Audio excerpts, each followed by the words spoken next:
formes de massage font du bien. J'étais toujours très bien après, détendue et tout. Mais avec ce massage-là, j'ai ressenti beaucoup plus que ça. Je dois dire d'abord que Rebecca a un toucher exceptionnel. Je sais qu'il y a beaucoup de savoir-faire dans son toucher, mais il y a aussi beaucoup d'intuition et beaucoup d'amour. Et ça se ressent très profondément. C'est difficile à décrire parce que c'est à l'intérieur de nous. Et puis, on sort, on est bien. Même, je dirais que la première fois, je pense que je m'en allais comme ça pour pas le montrer à personne. Je me sens bien. Je me sens ensemble, moins morcelés. On est tellement sollicités et éparpillés dans notre vie aujourd'hui que ça recentre. C'est un massage qui recentre beaucoup, je trouve.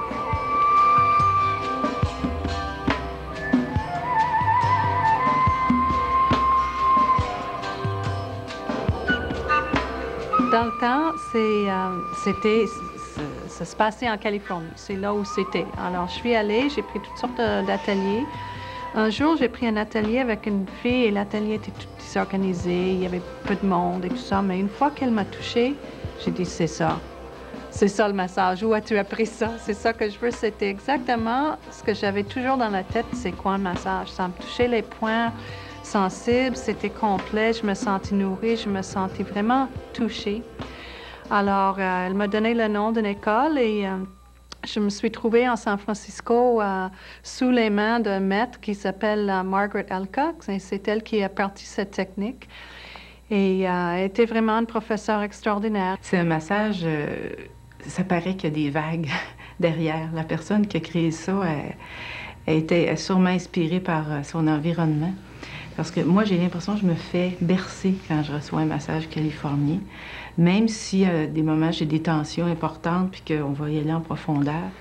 Tu me diras quand c'est assez. Assez. Grande respiration. C'est important pour moi d'établir au début que je guéris pas des bobos. Je connais pas comment, en partant, je sais pas comment le faire. Ce que moi, je peux faire, c'est de les aider à sentir leur corps. C'est plutôt dans la prévention, dans la relaxation, la conscience corporelle. Pour moi, c'est un moment de détente. Je m'arrête complètement et puis je rentre à l'intérieur de moi pour sentir mon corps. On flotte, on revient, on repart, on revient, on repart, on flotte. Il y a tout un aspect de l'expérience qu'on ne peut pas communiquer verbalement, puisque ce n'est pas une expérience verbale, c'est une expérience qui est bien au-delà du verbal. Et on ne peut pas communiquer ça vraiment, mais on peut communiquer l'enthousiasme et peut-être éveiller la curiosité des personnes, au moins d'essayer. La personne, des fois, ne trouve pas les mots, parce que c'est une autre dimension de rentrer dans le corps. Ce n'est pas une dimension verbale ou mentale.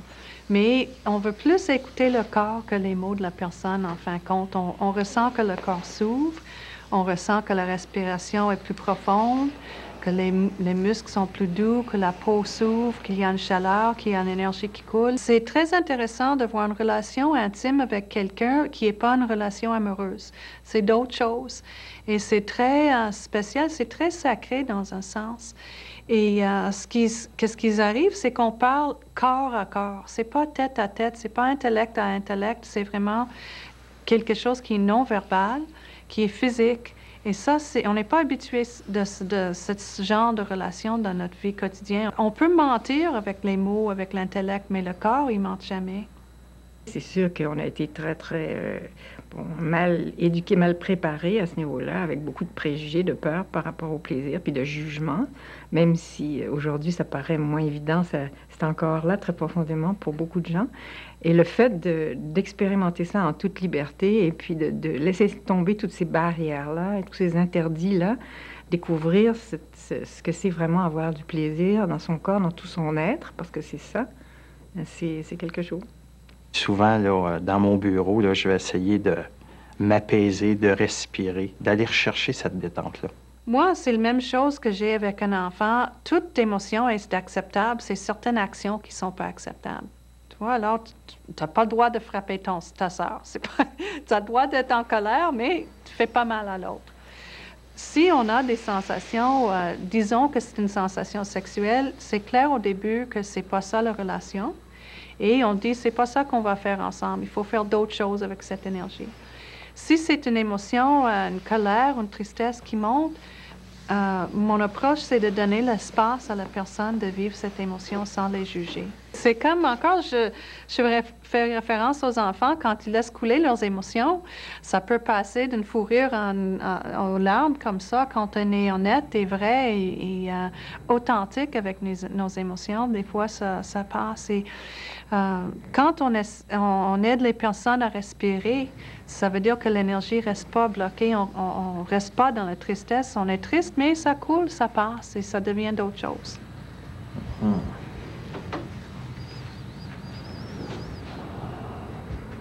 Chaque être est complètement différent. C'est étonnant de voir ça. Après 25 ans de travail, je suis toujours étonnée comment les gens sont différents. Et avec une personne, il faut que je sois très, très douce. Avec un autre, il faut que je sois forte. Avec un autre, il faut faire beaucoup de respiration. Il y a un autre qui a besoin de beaucoup de sécurisation. Rebecca m'offre toujours, est-ce que tu veux que je te mette de la musique ou pas? Mais moi, je dis toujours non parce que ça me remet en contact avec moi. Et par exemple, bon, elle me demande, est-ce que tu as des besoins spécifiques? As-tu mal à tel endroit? As-tu des tensions? Puis, bon, des fois, oui, je dis, bon, mettons que j'ai mal dans le bas du dos. Ou, la dernière fois que j'en ai reçu un, c'était le cas. J'avais beaucoup travaillé physiquement, j'avais mal dans le bas du dos. Mais tout à coup, je m'aperçois que j'avais des tensions au trapèze. Mais je ne les sentais pas avant, mais en recevant le massage, c'est vraiment un révélateur de notre état. C'est drôle à dire, mais j'ai travaillé beaucoup avec les gens qui ont vécu des abus sexuels ou des abus violents. Et c'est drôle, les gens, souvent ce sont des gens qui ne peuvent pas supporter d'être touchés. Parce que pour eux, le toucher, ça faisait mal, c'était la violence. Mais des fois, il y a une certaine partie de ces gens-là qui sont attirés vers le massage pour guérir le fait qu'ils étaient blessés par le toucher. L'être humain, il y a tellement de dimensions. Et quand on touche le corps, on touche à toutes ces dimensions et ça, on touche les émotions, on touche son bébé, on touche son enfance, on touche sa vieillesse, on touche la personne entière quand on touche son corps. Et plus qu'on travaille avec quelqu'un, plus ça devient profond et intime. On a toujours tendance à vouloir recommencer quand c'est bon, hein? C'est ça.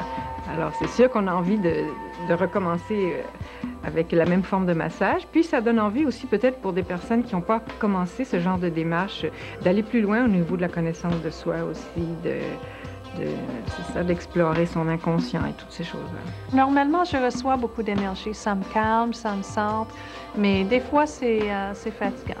Le 5e client qui rentre, un 6 pieds 4, oh non! Mais des fois, c'est lui le plus doux. Alors, on ne sait jamais.